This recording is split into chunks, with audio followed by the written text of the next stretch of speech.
जय श्री राम। प्यारे भक्तों, जब भगवान का वास घर में होता है तो क्या क्या संकेत मिलते हैं।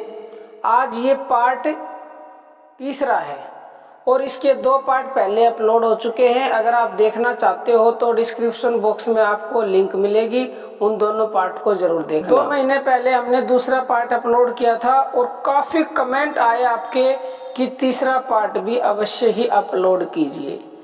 तो आज जो हम आपको संकेत बताने जा रहे हैं ये बहुत ही उच्च श्रेणी के संकेत हैं और शायद ही आज से पहले आपको किसी ने बताया होगा, क्योंकि इतना खुल के और इस तरह से हमने भी बहुत सत्संग सुने हैं, कोई बताता नहीं है। लेकिन हम आपको ये बता देना चाहते हैं कि इतनी कीमती चीज जो हम आपको बताते हैं, क्या आप उनसे लाभ उठाते भी हैं? तो अगर उठाते हैं तो बहुत अच्छी बात है, अगर नहीं उठाते तो आप सबसे हमारी विनम्र प्रार्थना है कि आप जो हम वीडियो अपलोड करते हैं उनका प्रैक्टिकल अवश्य ही करें और प्रैक्टिकल करके अनुभव शेयर हमारे साथ करना चाहें तो शेयर करें और अपने जीवन को बदलें। प्यारे भक्तों, देखो, सभी को पता है ये कि भगवान का वास हमारे घर में होता है। कौन से घर में होता है? 2 घर होते हैं। एक घर जो ईंट मिट्टी का बना होता है, सीमेंट का, जिसमें आप रहते हो, और एक जो ये हमारा शरीर है, ये भी एक घर है।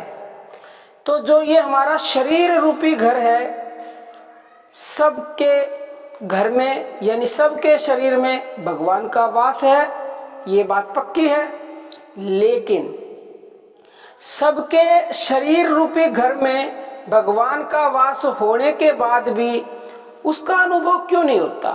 क्यों नहीं जान पाते लोग कि हमारे शरीर में भगवान का वास है? और जब शरीर में भगवान का वास है, जो अनुभव कर लेगा तो उसके तो फिर घर में भी होगा। घर में जब तक ही उसका वास नहीं होता, जब तक पहले आप यही नहीं मानते हो कि हमारे शरीर रूपी घर में भगवान का वास है, तो सबसे पहले तो आपको यही मानना पड़ेगा कि परमपिता परमेश्वर का वास हमारे शरीर रूपी घर में है। अब उसको मानोगे कैसे? जब तक उसका अनुभव नहीं होगा आप मानोगे नहीं कि उसका वास है, क्योंकि अनुभव होना भी बहुत जरूरी ना। उसका अनुभव उसकी कृपा से उसी को होता है जो उससे जुड़ जाता है। अब जुड़ना तो देखो, इंसान कोई किसी तरह से भक्ति करता है, कोई किसी तरह से करता है, तो उसी के अनुसार किसी को जल्दी अनुभव हो जाता है, किसी को देर से होता है।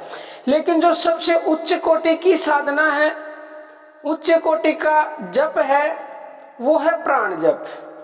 तो जो इंसान इन प्राणों के द्वारा उससे जुड़ जाएगा, यानी इन प्राणों को देखना शुरू कर देगा, इनका ध्यान करना शुरू कर देगा, तो समझ लीजिए उसको ये अनुभव होने लगा है कि उसके घर में भगवान का वास है। क्यों?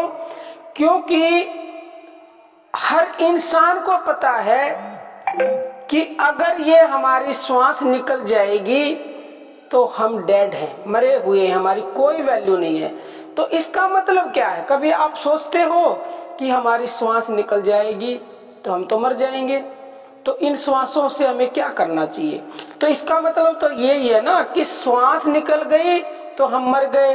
तो वो परमात्मा हमारी श्वासों में है, और जो श्वासों के द्वारा उसको उससे जुड़ जाएगा, यानी हर पल उसको जो देखेगा। अब आप श्वासों को देख रहे हो तो सीधा परम पिता परमात्मा को देख रहे हो। तो इससे बड़ा तो कोई अनुभव है ही नहीं। जो इंसान श्वासों को देखना शुरू कर देता है तो उसको पहले तो अपने आप ये अनुभव होगा कि मेरे इस शरीर रूपी घर में परमात्मा का वास है, और घर में भी अनुभव उसका, घर में भी उनका वास हो जाएगा। लेकिन पहली बात तो आपकी वाणी ही आपको बता नहीं पाएगी कि आपके शरीर में उसका वास है। जब आप श्वासों को देखना शुरू कर देते हो तो आपको उसका अनुभव होगा, लेकिन वाणी पर नहीं आ सकती वो बात, क्योंकि वो वाणी उसको बता नहीं सकती, वो अवर्णनीय है। तो प्यारे भक्तों, सबसे पहला संकेत तो यही है कि अगर आपने श्वासों को देखना, श्वासों का ध्यान करना, उनका जप करना शुरू कर दिया है तो समझ लीजिए भगवान का वास आपके घर में है। लेकिन अभी आपने सिर्फ शुरू किया है ऐसा सांसों का ध्यान करना, तो क्या होता है, कभी आप ध्यान करते हो, कभी छोड़ देते हो। मान ला थोड़ा सा भगवान का वास घर में हुआ, सुख शांति हुई, आपने करना छोड़ दिया तो फिर से दुख आ जाएगा। फिर जब दुख आया तो आपने फिर शुरू कर दिया, मतलब वास हो रहा है और भगवान जा रहे हैं, भगवान आ रहे हैं, भगवान जा रहे हैं। अब कोई और ज्यादा शुरू कर देगा तो समझ ले थोड़े से ज्यादा दिन के लिए भगवान का वास घर में हो गया।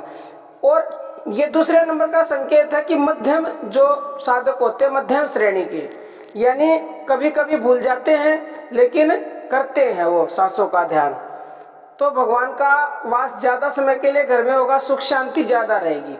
और तीसरा संकेत ये है कि जो उच्च श्रेणी के साधक हैं, जो एक पल के लिए भी भगवान को भूलते नहीं है, यानी कि हर श्वास को देखते हैं।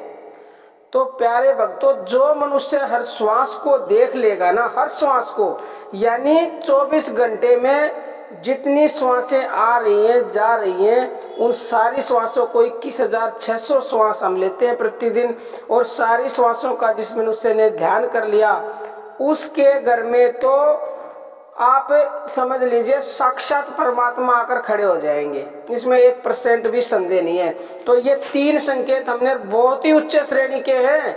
तो अगर आपके साथ इनमें से कोई भी संकेत हो तो आप हिसाब लगा सकते हैं कि आपके घर में भगवान का वास है, और वो कितना है वो इन संकेतों से आप जान सकते हैं। बाकी प्यारे भक्तों, हम आपको समझा सकते हैं, बता सकते हैं, आपके इससे की ना साधना कर सकते हैं, ना ही विश्वास कर सकते हैं। आप मानो ना मानो ये आपके ऊपर निर्भर करता है। हमारी पूरी कोशिश रहती है कि हम आपको वो दें जो हमारा अनुभव हो, और ये हमारा खुद का अनुभव है। आप हमारे अनुभव मांगते हो तो हमने ये अपना अनुभव बताया है, आप इसका लाभ अवश्य उठाएं। बाकी प्यारे भक्तों, अर्जी हमारी, मर्जी आपकी। अब हम अपनी वाणी को विराम देते हैं। जय श्री राम प्यारे भक्तों।